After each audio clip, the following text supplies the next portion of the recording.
Procon de Criciúma tem novo comando. Gustavo Colli assumiu o órgão nesta segunda-feira. Operação Scala compromete ainda mais o presidente Michel Temer. Segunda-feira, dia de conferirmos a previsão do tempo para o restante da semana na região. Polícia Federal intercepta carregamento de cocaína. Cargo ultrapassava 1 tonelada e iria para o sudeste do país e posteriormente para as demais regiões da nação.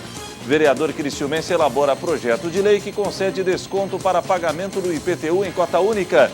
Gasto com refeição fora de casa sobe e assusta trabalhadores brasileiros. E no esporte, Tigre terminou o campeonato catarinense com vitória. As notícias de Criciúma e do sul de Santa Catarina você confere a partir de agora. No ar pela TV Primavera, Informe Região.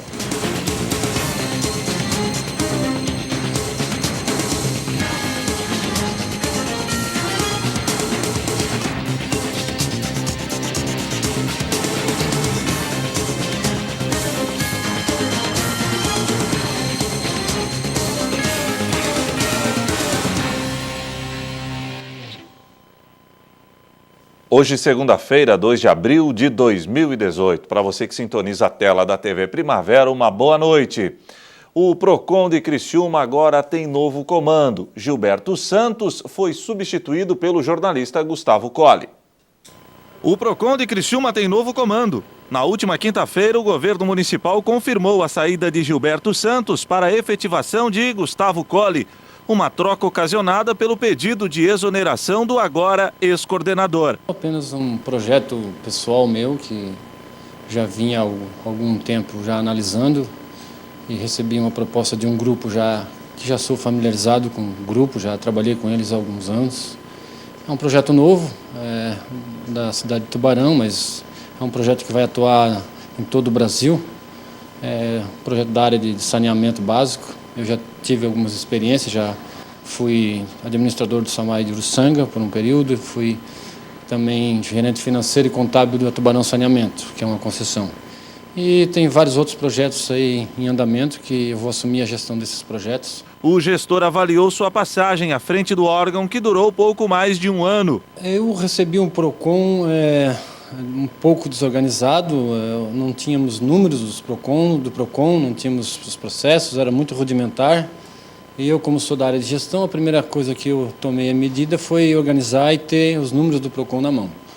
Eu estou deixando hoje o Procon com os números na mão, hoje a gente sabe todos os processos, o número do processo, onde estão cada processo, o estágio que eles estão. O jornalista Gustavo Colli recebeu com surpresa o convite do prefeito Clésio Salvaro e não fugiu do desafio. Na quinta-feira, eu recebi uma ligação do gabinete do prefeito me convocando para uma reunião extraordinária. Quando cheguei ao gabinete, estava o secretário-geral Arleu da Silveira, o prefeito Clésio Salvaro e o vice-prefeito Ricardo Fabres. Eles me comunicaram do pedido de exoneração do Gilberto Santos, que era o ex-coordenador do Procon, na época era o coordenador, dizendo que, alegando motivos particulares, tem uma nova jornada pela frente lá na terra dele. Como eles têm muita confiança no meu trabalho, o Ricardo Fabres, como eu já trabalhei com ele em outras oportunidades, foi meu professor na Universidade de Jornalismo também. O prefeito Clésio Salvaro, eu fiz a campanha dele de 2016 e eu conquistei essa confiança e essa lealdade com todos do governo, inclusive com o Arleu e todo o secretariado. Eles depositaram em mim essa confiança para que eu faça uma boa gestão no Procon. Um desafio e tanto para quem estava à frente da Secretaria de Comunicação da Prefeitura. Colli promete estudar muito e se ambientar o mais rápido possível. Esse primeiro momento é de organização. Eu estou me organizando, que a partir da próxima semana já vou começar a traçar um planejamento, que já tem muita coisa planejado, tá? Porque o Procon hoje tem 1.500 atendimentos por mês, né? Tem uma taxa de resolutividade de 80%. A taxa de resolutividade nacional é de 93%, então eu quero igualar até o final do ano essa taxa de resolutividade. Agora encarar o desafio e se colocar à disposição da população, através de projetos e resoluções de problemas. Nós já estamos com um projeto para colocar um micro-ônibus com atendimento nos bairros e 2 vezes por mês no centro de Criciúma, onde os consumidores poderão fazer as suas reclamações, poderão abrir processos e também fazer uma rodada em cada bairro da cidade. Então, assim, o PROCON ele vai continuar com o mesmo intuito e com os seus mesmos objetivos, e a partir da minha gestão a gente vai querer apenas aperfeiçoar e que faça ficar o melhor para o consumidor. Era para ser uma semana tranquila em Brasília por causa do feriado prolongado, semana passada. Mas a prisão de pessoas ligadas ao núcleo de Michel Temer trouxe consequências e mudanças nas peças desse jogo de xadrez político. No Palácio do Planalto, o clima é de total apreensão. A preocupação do governo é o que pode ser dito pelas pessoas que foram presas pela Polícia Federal nas famosas delações premiadas. O receio é que o conteúdo possa levar uma terceira denúncia, agora pela Procuradora-Geral da República, Raquel Dodge. A informação sobre a prisão de pessoas próximas ao núcleo de Michel Temer caiu como uma bomba no Palácio do Planalto justamente nesta semana mais curta e pegou todo mundo de surpresa. Afinal, os três são amigos de longa data do presidente. A notícia veio à tona no momento em que o governo estava focado na reforma ministerial, que precisa ser feita até abril, que é quando os ministros vão deixar os cargos para disputar a eleição de 2018. E justamente numa fase em que o governo tenta a reorganização da sua base aliada dentro do Congresso Nacional para destravar as votações de propostas que o Planalto considera essenciais para a economia do país, mas que estão paralisadas. É claro que o clima aqui no Palácio do Planalto é de total apreensão. A preocupação maior do governo neste momento é quanto o que essas pessoas que foram presas irão dizer à Polícia Federal. Por isso, por enquanto, a orientação é que não sejam feitos comentários públicos sobre o assunto até que se saiba exatamente o que levou esses pedidos de prisão feitos pela Procuradora-Geral da República, Raquel Dodge, e aprovados pelo ministro do Supremo, Luiz Roberto Barroso. O ministro já havia autorizado a quebra de sigilo bancário do presidente Michel Temer e de alguns dos seus amigos, como José Yunes e o Coronel Lima. A dúvida que permanece no Palácio do Planalto é o que a Polícia Federal obteve de tão novo e grave para concretizar o pedido de prisão dos três amigos de Temer. Daí o cuidado do governo de não se manifestar antes de saber os detalhes da operação. As prisões tiveram repercussão imediata no Congresso Nacional. A oposição alega que os fatos podem atrapalhar ainda mais as votações de forma geral. Já governistas tentam separar o andamento no Congresso da pauta que, segundo eles, é jurídica. Mais cedo, o ministro da Articulação Política, Carlos Marum, também comentou sobre a operação. A prisão de dois amigos do presidente, você se refere, é uma situação em relação à qual nós ainda não temos um conhecimento específico dos motivos que levaram a ela, como se estivesse investigando um assassinato de quem não morreu. O decreto dos portos não beneficia a Rodrimar e que, ao final, restará esclarecida a absoluta inocência do presidente em relação a tudo isso. Mesmo com a Operação Scala, o presidente Michel Temer manteve a agenda para Vitória, no Espírito Santo, onde participou ao lado do ministro da Casa Civil, Eliseu Padilha, e o da Fazenda, Henrique Meirelles, de uma cerimônia de inauguração do aeroporto da cidade. Em seu discurso, Temer não falou sobre o assunto. Outra grande preocupação do Palácio do Planalto é o enfraquecimento ainda maior do governo de Michel Temer, neste momento em que ele tentava trazer de volta aliados que estão se afastando para apoiar outros projetos na eleição presidencial deste ano. O governo já temia um isolamento e estava usando a reforma ministerial para reagregar a base aliada. Apoio que se tornou fundamental, já que o presidente Michel Temer, na semana passada, chegou a admitir que deve ser candidato à reeleição. Agora, o cenário muda completamente. A depender do que for divulgado com esses pedidos de prisão, um enfraquecimento maior do presidente Michel Temer pode dificultar ainda mais sua agenda dentro do Congresso e pode ainda levar ao que mais o governo temia, uma terceira denúncia, agora pela Procuradora-Geral da República, Raquel Dodge, que seria encaminhada à Câmara dos Deputados neste momento de isolamento político. Mas o real efeito dessas prisões só saberemos teremos dos próximos dias. Na manhã desta quinta-feira, o ex-procurador-geral da República, Rodrigo Janot, usou o Twitter para comentar a prisão do advogado José Yunes. Começou? Acho que sim, escreveu Janot. O ex-procurador já denunciou Michel Temer ao Supremo Tribunal Federal por 2 vezes por organização criminosa. Na última, em setembro do ano passado, juntamente com o ex-deputado federal Eduardo Cunha, Henrique Alves, Gedel Vieira Lima, Rodrigo Rocha Loures, Eliseu Padilha e Moreira Franco, todos do MDB, por praticarem ações ilícitas em troca de propina por meio da utilização de diversos órgãos públicos.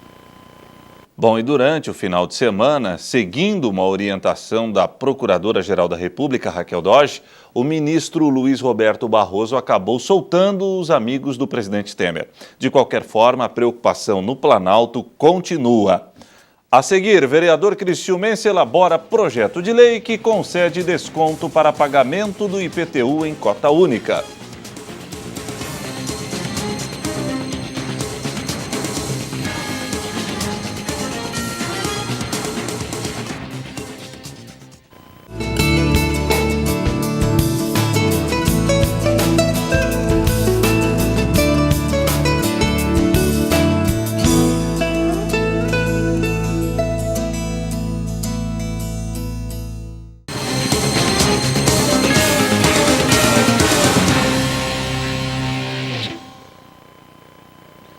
Hoje é segunda-feira, dia de conferirmos a previsão do tempo para o restante da semana na região. Amanhã, terça-feira, o dia será ensolarado, apesar do céu estar parcialmente nublado. A mínima será de 16 graus e a máxima de 30. Na quarta-feira, o sol predominará durante boa parte do dia. Porém, entre o final da tarde e o início da noite, a chuva chegará. A mínima será de 14 graus e a máxima de 27. Na quinta-feira, o tempo ficará instável. O período alternará entre tempo bom e chuva. A mínima será de 14 graus e a máxima de 26. Na sexta-feira, o sol predominará durante boa parte do dia e o tempo muda entre o final da tarde e o início da noite, com a chegada da chuva. A temperatura mínima será de 16 graus e a máxima de 26. Operação conjunta prende mais de 1 tonelada de cocaína na região de Mato Grosso do Sul. O material ilícito seria distribuído em todas as regiões do Brasil. Em menos de uma semana, foram apreendidos 1.250 quilos de cocaína em 3 apreensões distintas. Só em uma delas, que aconteceu na quinta-feira passada, os agentes descobriram quase 1 tonelada da droga. Nas últimas semanas têm ocorrido grandes apreensões de cocaína na região. As ações fazem parte da Operação Égide, que é um trabalho em conjunto entre Polícia Rodoviária Federal e Polícia Federal, no Mato Grosso do Sul. O objetivo da operação é combater os pontos de entradas e os corredores de passagens das drogas, para que não cheguem até os grandes centros, como, por exemplo, o Rio de Janeiro. A estratégia é o quê? Que você conseguir fazer um trabalho de repressão lá no estado do Rio de Janeiro, porém os estados de fronteira, principalmente de onde saem as drogas, armas, munições, enfim, todos os tipos de ilícito, também está realizando a Égide para que impeça essa entrada e a chegada dessa droga, armas e munições ao estado do Rio de Janeiro. O inspetor da PRF explica que o trabalho conjunto tem dado certo e os 2 órgãos têm conseguido realizar apreensões importantes de entorpecentes, causando grandes prejuízos para as organizações criminosas. Nós somos responsáveis, vamos dizer, pelos dados da PF, cerca de 60% das apreensões do Brasil, do estado. Então o Mato Grosso do Sul é um grande corredor, ele tem a sua cidade como um armazém de distribuição também, né? Que o importante é sair da fronteira. Depois tem alguma cidade como, por exemplo, Dourados, que faz uma distribuição para os grandes centros. Mas o Mato Grosso do Sul, estrategicamente, pela sua fronteira seca, ele é um grande distribuidor, né? Sai do Paraguai, principalmente, da Bolívia, sai, né, as drogas e vai para os grandes centros, como o Rio de Janeiro e São Paulo. Silvio diz que os resultados são frutos de trabalho de inteligência das 2 polícias, que têm investido na troca de informações e também em tecnologias inovadoras. A PRF, principalmente com a Polícia Federal, ela faz trabalho né, onde que nós temos um efetivo não muito grande, um efetivo reduzido, e nós não temos toda a logística para fazer. Então, nós, geralmente faz um trabalho com a Polícia Federal e acaba resultando em grandes apreensões, né? De janeiro a março deste ano, foram apreendidas na região 1,5 toneladas de cocaína e mais de 30 toneladas de maconha. A Operação Edge não tem prazo para terminar. Vereador de Criciúma elabora projeto de lei que concede desconto para o pagamento em cota única do IPTU. Confira na reportagem. E para quem pensa que a polêmica do Imposto Predial e Territorial Urbano de Criciúma terminou, é engano. Agora a discussão gira em torno do desconto para quem paga o tributo de forma antecipada. Neste ano, o benefício foi suspenso em virtude de uma resolução na lei. Eu penso que foi feito uma colcha de retalhos em cima dessa situação que acaba por culminar nessas disputas de interpretações, né, de entendimentos diversos um do outro. E como no Brasil tudo acontece assim, eu tenho a impressão, né, que as leis elas não são objetivas. Parece que a ideia da lei é dificultar as coisas, dificultar a interpretação, ou pelo menos criar mecanismos hermenêuticos de interpretação ao longo do tempo. Então eu acho que funciona mais ou menos assim. Isso é uma pena, porque gera para todos uma grande insegurança jurídica. Então essa coxa de retalhos, esse método que foi criado de criar o tempo, desde 2002, nós tivemos vários projetos de lei estabelecendo um percentual de desconto para aquele ano. E todo ano, toda lei, ela estabelece aquele período temporal, né, aquele tempo em relação àquela lei. Então, isso acaba gerando uma confusão, dando uma impressão de que a revogação daqueles artigos, o 226 e o 251, ocorreram de forma tácita.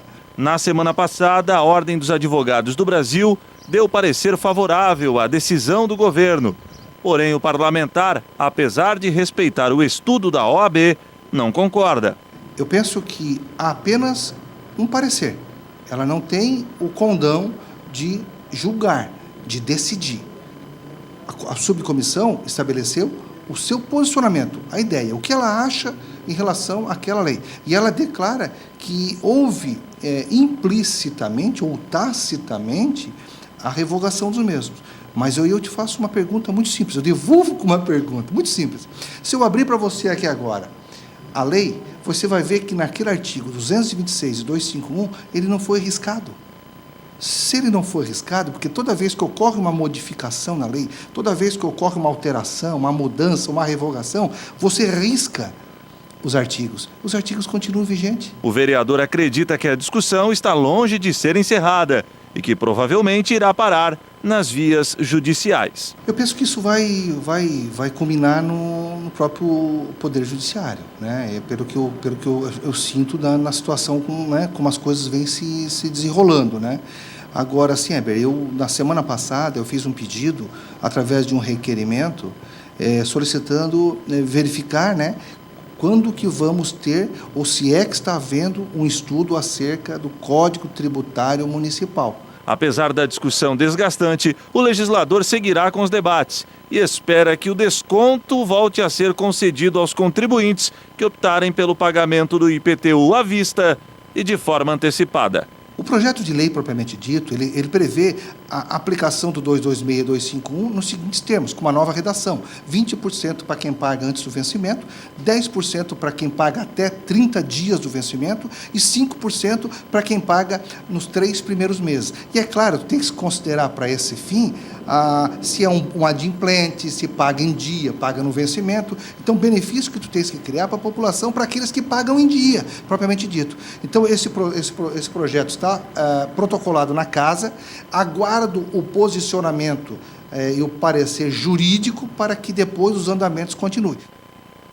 A seguir, Tigre terminou o campeonato catarinense com vitória.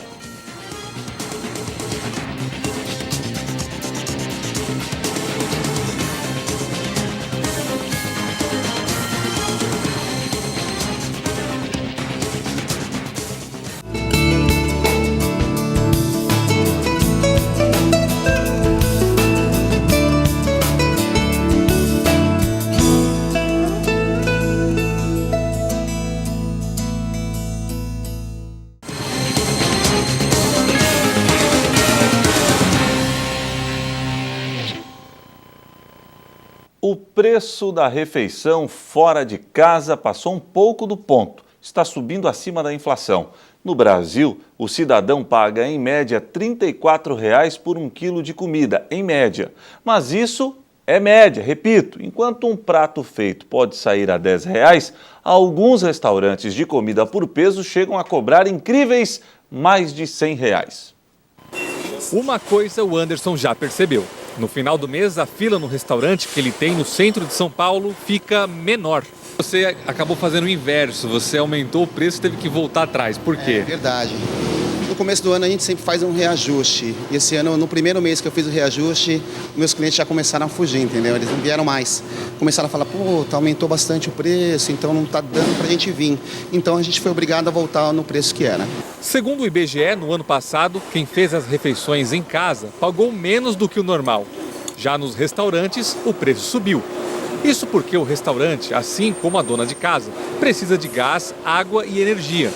Para o comércio, o preço é mais caro, fora o salário dos funcionários. O consumidor não vê esses itens invisíveis nos pratos, mas quando passa pela balança, sente o peso de tudo. A gente não tem como abaixar mais. Porém, é assim, é um trabalho, né?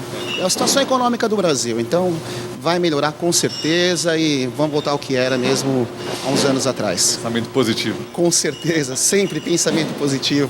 Bem caro. E além de tudo tem que escolher um bom lugar, né? Porque a gente não vai comer em qualquer lugar também, né? O ticket dá para o mês todo, na sua opinião? Não dá. Acaba quando?